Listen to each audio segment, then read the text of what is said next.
Assalamualaikum warahmatullahi wabarakatuh.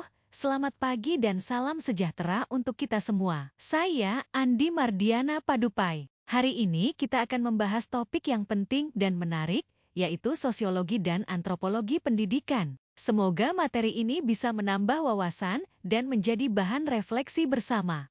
Berikut ini topik sosiologi dan antropologi pendidikan yang terdiri dari 1. Pengantar sosiologi dan antropologi pendidikan, 2. Konsep dasar, definisi, ruang lingkup, dan perbedaan sosiologi dan antropologi, 3. Relevansi dengan pendidikan bahasa, 4. Lembaga sosial dan lembaga pendidikan.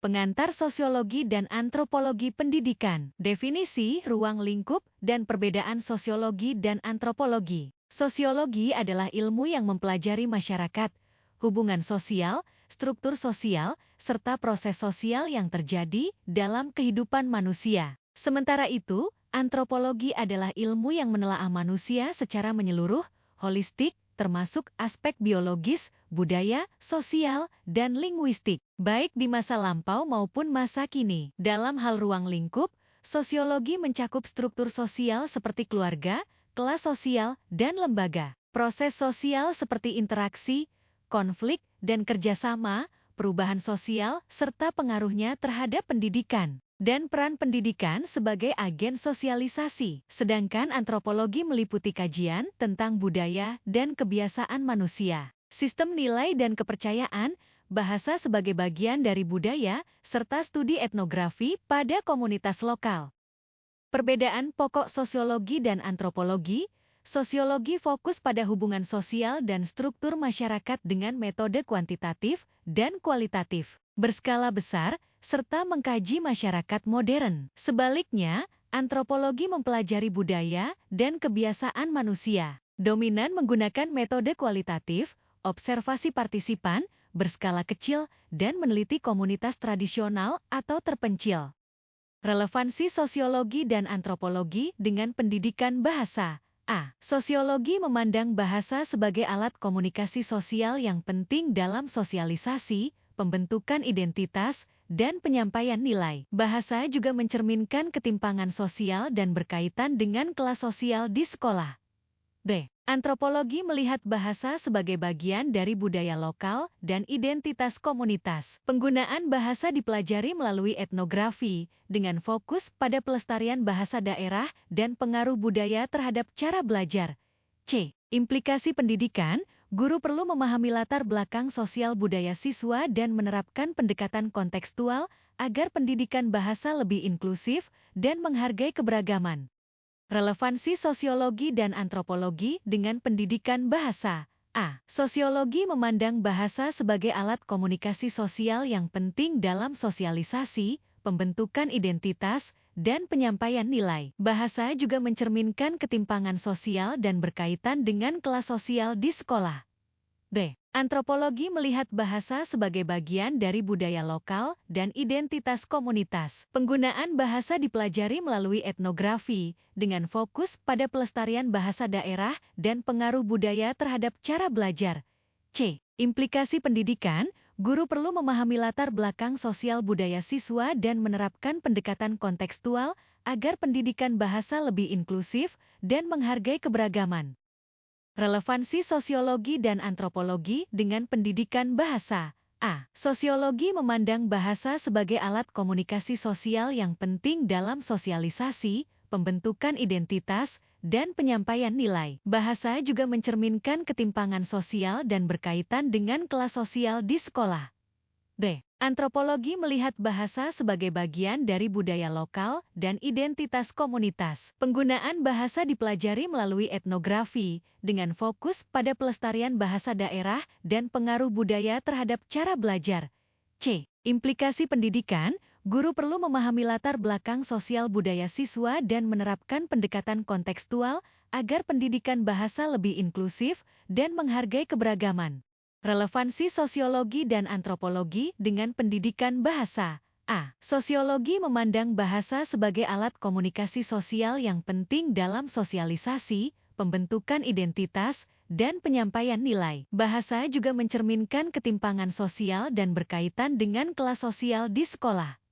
B. Antropologi melihat bahasa sebagai bagian dari budaya lokal dan identitas komunitas. Penggunaan bahasa dipelajari melalui etnografi, dengan fokus pada pelestarian bahasa daerah dan pengaruh budaya terhadap cara belajar. C. Implikasi pendidikan, guru perlu memahami latar belakang sosial budaya siswa dan menerapkan pendekatan kontekstual agar pendidikan bahasa lebih inklusif dan menghargai keberagaman. Relevansi sosiologi dan antropologi dengan pendidikan bahasa. A. Sosiologi memandang bahasa sebagai alat komunikasi sosial yang penting dalam sosialisasi, pembentukan identitas, dan penyampaian nilai. Bahasa juga mencerminkan ketimpangan sosial dan berkaitan dengan kelas sosial di sekolah. B. Antropologi melihat bahasa sebagai bagian dari budaya lokal dan identitas komunitas. Penggunaan bahasa dipelajari melalui etnografi, dengan fokus pada pelestarian bahasa daerah dan pengaruh budaya terhadap cara belajar. C. Implikasi pendidikan, guru perlu memahami latar belakang sosial budaya siswa dan menerapkan pendekatan kontekstual agar pendidikan bahasa lebih inklusif dan menghargai keberagaman. Konsep dasar sosiologi pendidikan. Sosiologi pendidikan mengkaji hubungan antara institusi pendidikan dan struktur sosial di masyarakat, serta bagaimana keduanya saling memengaruhi. Kajian ini mencakup konsep penting seperti struktur sosial, status, peran, dan stratifikasi yang relevan dalam dunia pendidikan.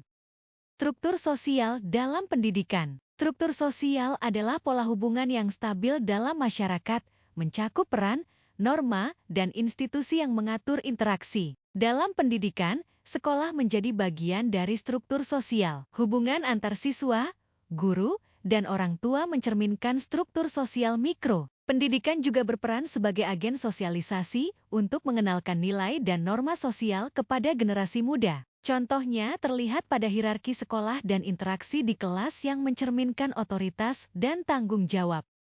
Status sosial dalam pendidikan. Status sosial adalah posisi seseorang dalam masyarakat yang disertai hak dan kewajiban. Terdiri dari askribet status, bawaan, seperti ekonomi keluarga, dan achievement status, dicapai, seperti prestasi. Dalam pendidikan, status memengaruhi hubungan guru-siswa, akses belajar, dan hasil siswa. Contohnya, anak dari keluarga berpendidikan tinggi cenderung mendapat dukungan lebih baik. Status sosial dalam pendidikan. Status sosial adalah posisi seseorang dalam masyarakat yang disertai hak dan kewajiban. Terdiri dari askribet status, bawaan, seperti ekonomi keluarga, dan achievement status, dicapai, seperti prestasi. Dalam pendidikan, status memengaruhi hubungan guru-siswa, akses belajar, dan hasil siswa. Contohnya, anak dari keluarga berpendidikan tinggi cenderung mendapat dukungan lebih baik. Status sosial dalam pendidikan. Status sosial adalah posisi seseorang dalam masyarakat yang disertai hak dan kewajiban. Terdiri dari askribet status, bawaan, seperti ekonomi keluarga, dan achievement status, dicapai, seperti prestasi. Dalam pendidikan, status memengaruhi hubungan guru-siswa, akses belajar, dan hasil siswa. Contohnya, anak dari keluarga berpendidikan tinggi cenderung mendapat dukungan lebih baik. Konsep dasar antropologi pendidikan. Antropologi pendidikan merupakan cabang antropologi budaya yang mengkaji proses pendidikan dalam konteks kebudayaan, baik secara formal di sekolah maupun informal di keluarga dan masyarakat. Pendidikan dipahami bukan sekadar proses akademik, tetapi juga sebagai pewarisan nilai, norma, simbol, dan budaya. Nilai budaya dalam pendidikan adalah prinsip dasar yang menjadi pedoman bertingkah laku dalam masyarakat. Dalam pendidikan, nilai seperti gotong royong, hormat, kerja keras, dan kejujuran ditanamkan melalui kegiatan sekolah dan tercermin dalam perilaku siswa. Nilai budaya memengaruhi cara mendidik dan harapan masyarakat terhadap pendidikan, serta ditransmisikan melalui sekolah kepada generasi muda. Perbedaan nilai budaya antar kelompok juga dapat memengaruhi pendekatan pembelajaran. Norma dalam pendidikan mengatur perilaku siswa secara formal, seperti seragam, jadwal, dan informal, seperti sopan santun, tidak menyontek. Norma berfungsi menjaga keteraturan sosial, membentuk karakter dan disiplin, serta sebagai kontrol sosial. Norma bisa berbeda tergantung nilai budaya sekolah masing-masing. Simbol adalah representasi budaya dalam pendidikan seperti bahasa, seragam, upacara, hingga ijazah. Simbol mencerminkan identitas, nilai, dan karakter siswa. Proses belajar bersifat simbolik dan melibatkan interaksi budaya. Perbedaan simbol budaya bisa menimbulkan kesalahpahaman dalam pembelajaran. Nilai dan norma memberi arah serta mengatur perilaku dalam pendidikan. Simbol menjadi media komunikasi budaya di sekolah. Pendidik yang memahami konsep ini bisa menyesuaikan metode belajar secara kontekstual dan inklusif. Hal ini membantu membangun lingkungan belajar yang menghargai keberagaman budaya. Selanjutnya, lembaga sosial dan lembaga pendidikan. Lembaga sosial dan lembaga pendidikan adalah sistem norma dan nilai yang terorganisir untuk memenuhi kebutuhan dasar manusia dan mengatur perilaku sosial. Contohnya, keluarga, kasih sayang, ekonomi, produksi, agama, moral, politik, kekuasaan, dan pendidikan, transfer ilmu dan nilai budaya. Pendidikan termasuk lembaga sosial karena memiliki struktur jelas, membentuk kepribadian dan keterampilan individu, serta melestarikan budaya dan mendorong perubahan sosial. Ciri-cirinya meliputi nilai dan norma yang ditanamkan, dikelola secara formal, dan berperan dalam sosialisasi generasi muda. Fungsi manifest dan laten pendidikan adalah fungsi yang disadari dan dirancang secara langsung oleh lembaga pendidikan. Contohnya meliputi 1. Transmisi pengetahuan, 2. Pengembangan keterampilan, 3. Sosialisasi nilai-nilai, 4. Persiapan kerja, dan 5. Mobilitas sosial. Tujuan utamanya adalah membentuk individu yang siap produktif dan berkontribusi bagi masyarakat. Pendidikan sebagai lembaga sosial berfungsi menanamkan nilai, norma, dan pengetahuan. Fungsi manifest bersifat nyata dan dirancang, seperti mengajar dan menyiapkan kerja, sedangkan fungsi laten bersifat tersembunyi dan tidak direncanakan, seperti kontrol sosial dan pembentukan status.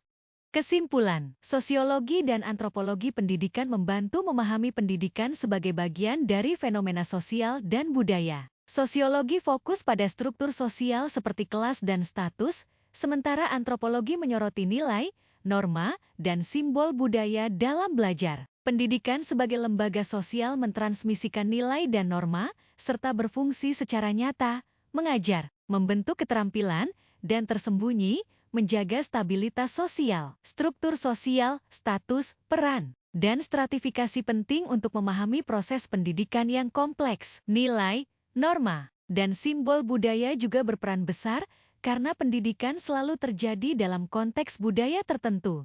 Sebelum mengakhiri, Bu Andi mau kasih kata-kata, kuliah memang tidak mudah, tapi setiap usaha hari ini adalah pijakan untuk masa depan yang lebih cerah. Sekian materi yang saya sampaikan, terima kasih.